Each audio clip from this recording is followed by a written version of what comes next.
Introducing Hasbro's RC Wall-Crawling Spider-Man. If you're a Spider-Man fan and looking for a Spider-Man toy with a twist, you should definitely look to grab the Hasbro's RC Wall-Crawling Spider-Man. Young kids will love it.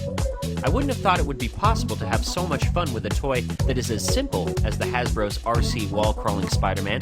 It's basically a remote-controlled Spider-Man that can climb walls.